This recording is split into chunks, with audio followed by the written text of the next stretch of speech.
The conclusion. Be sure to check out parts 1 through 5, please. It is the post-apocalypse. Rosemarie must make the ultimate sacrifice.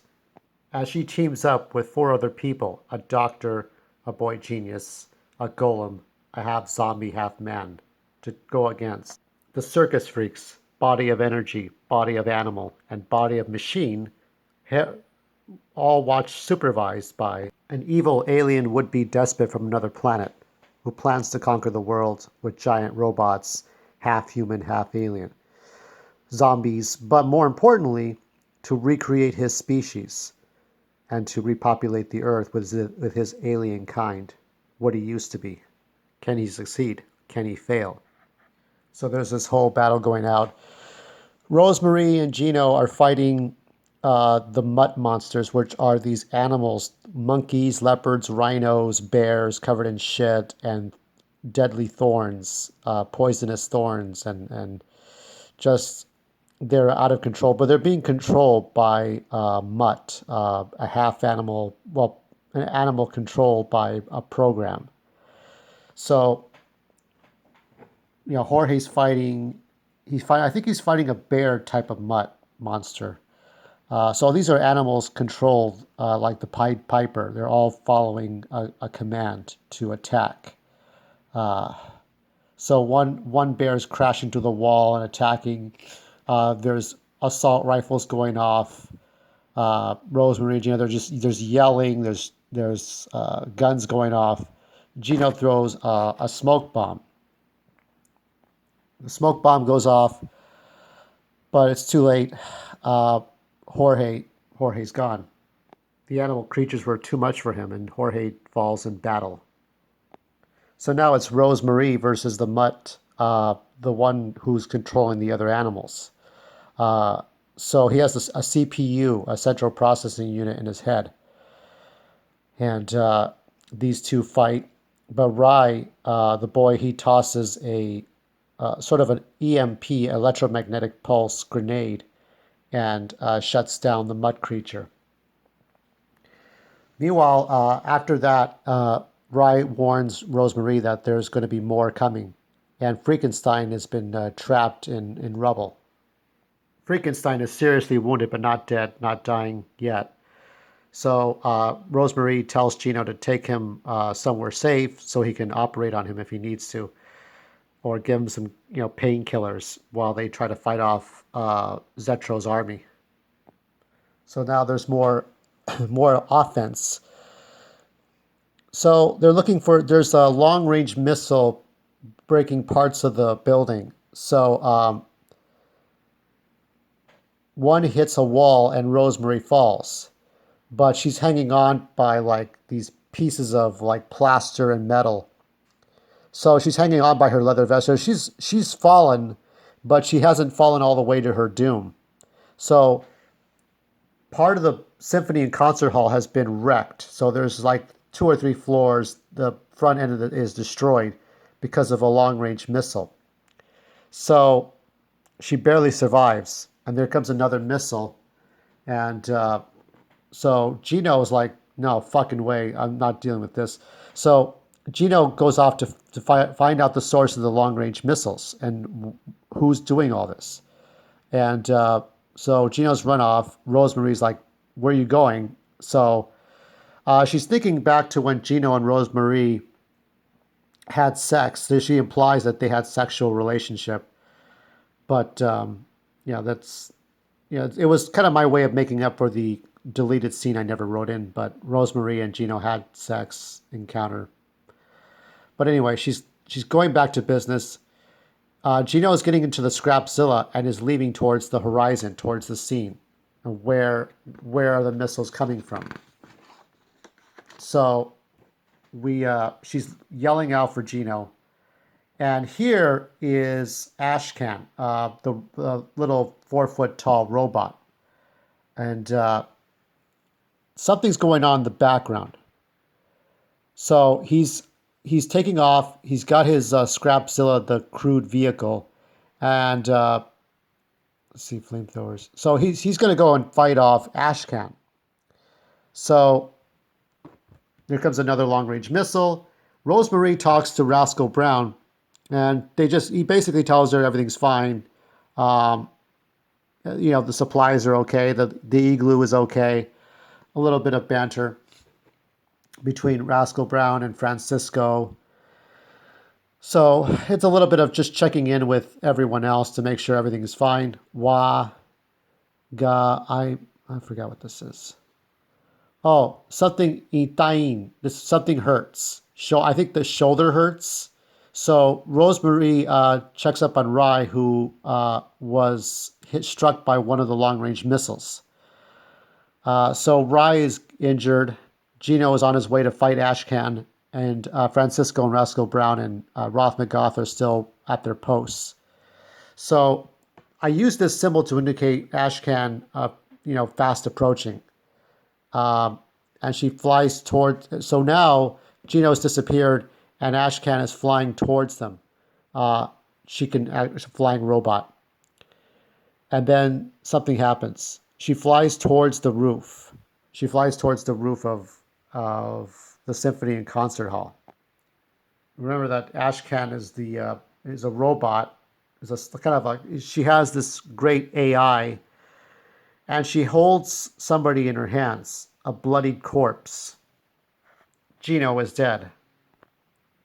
Ashcan slaughtered. So the little cyborg fembot slaughtered Gino.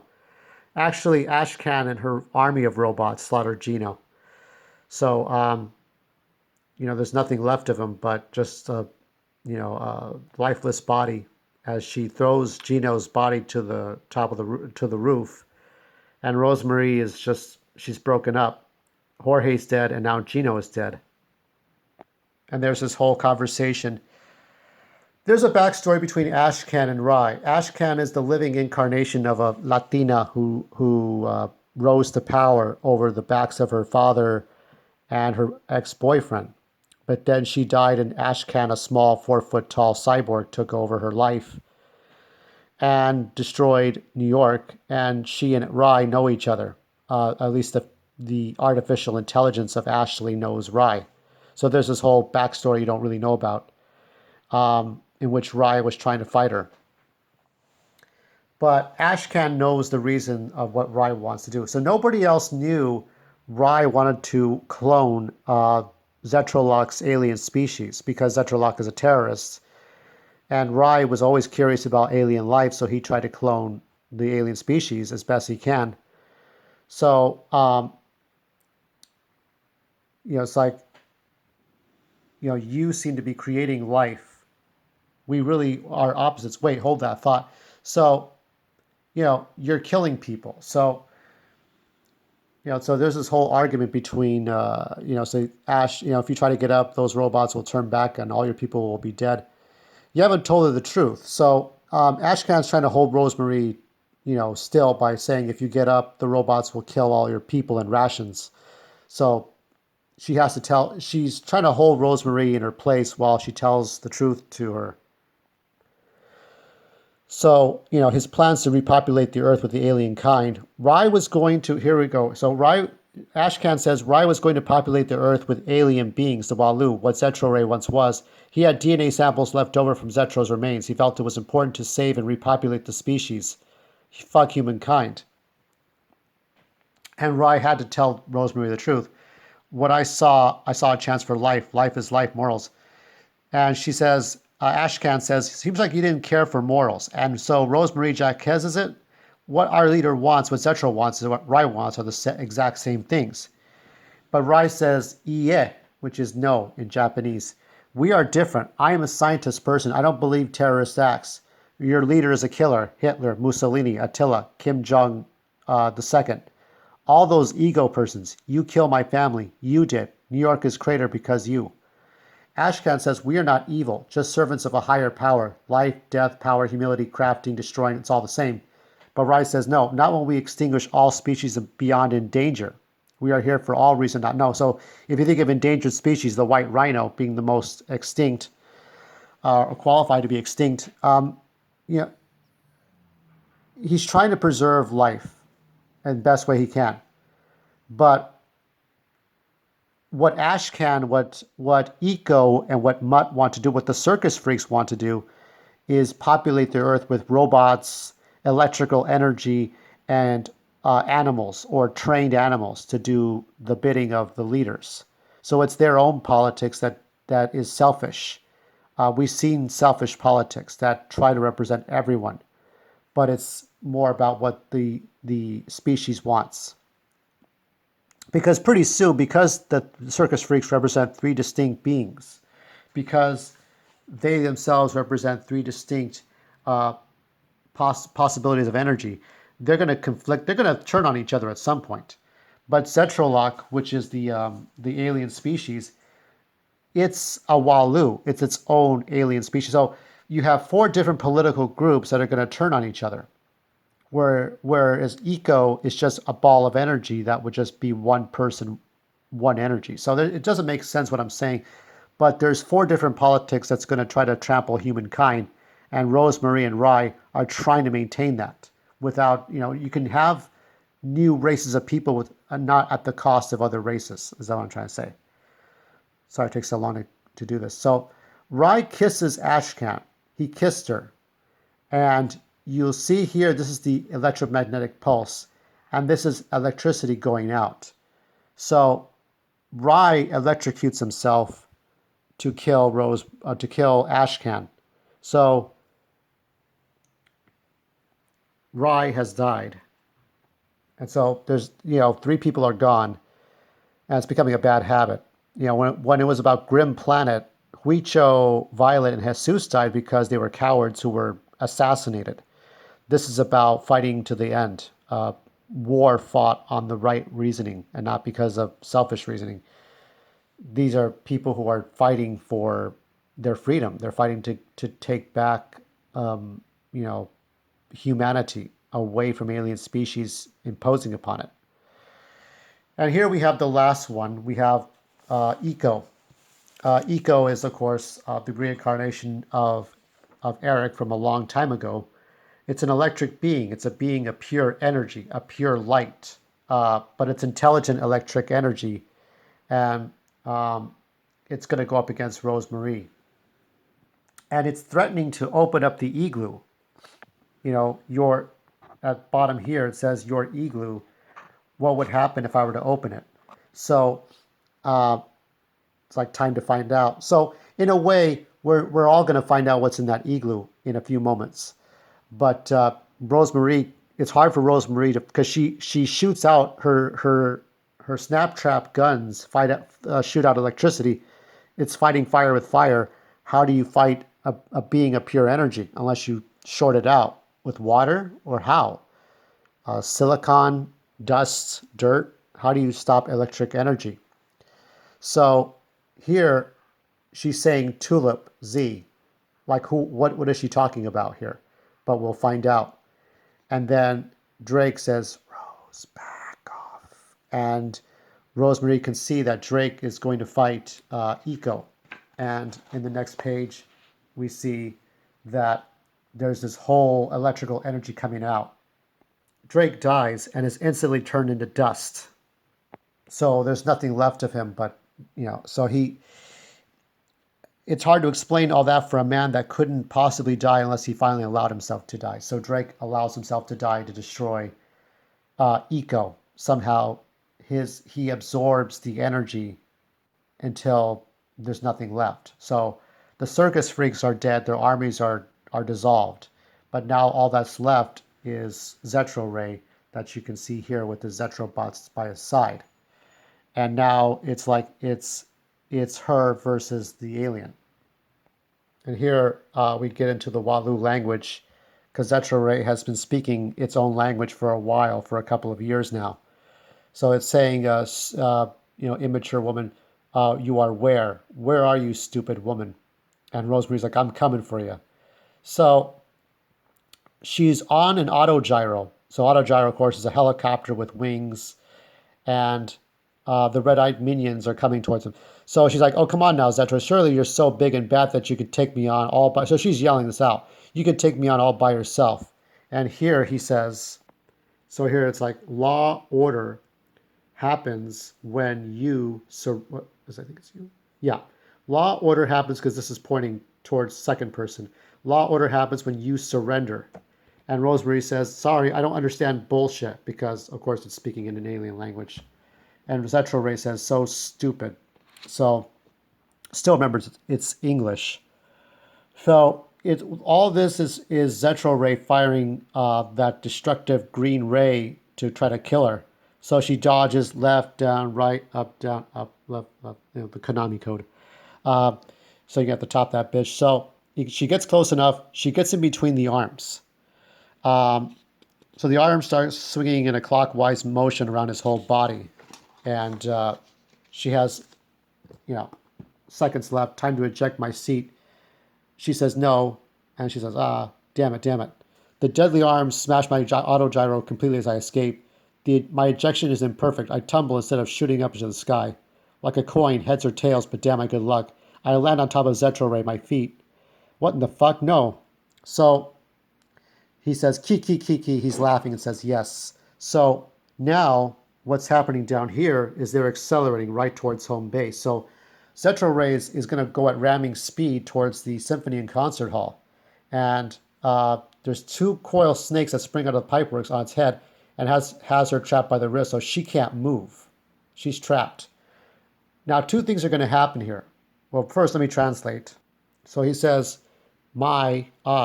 future, yes or correct, method is. So my future is the correct way. And she says, whatever the fuck you're saying, it's not happening. So they're mere feet away from the hall. It's a good thing I didn't swallow Rye's magic tooth.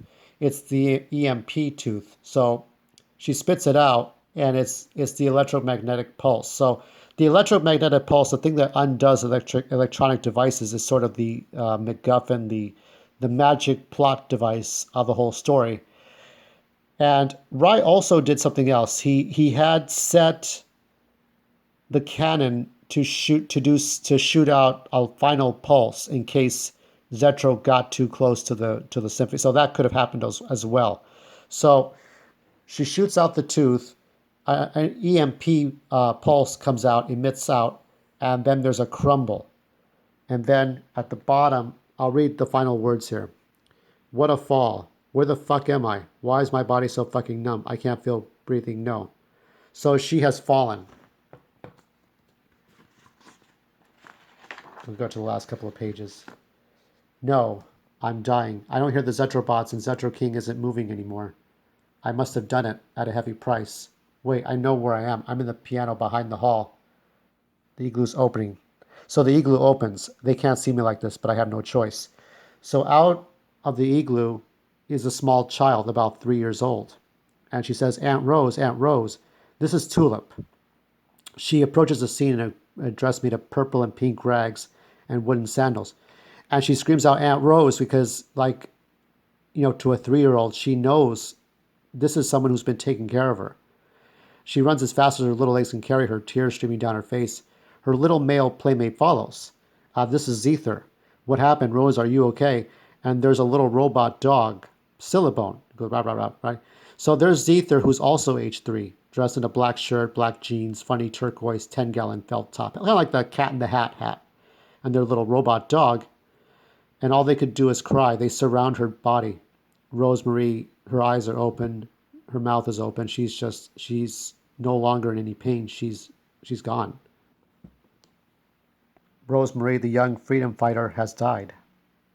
They surround me, first the children and then the dog.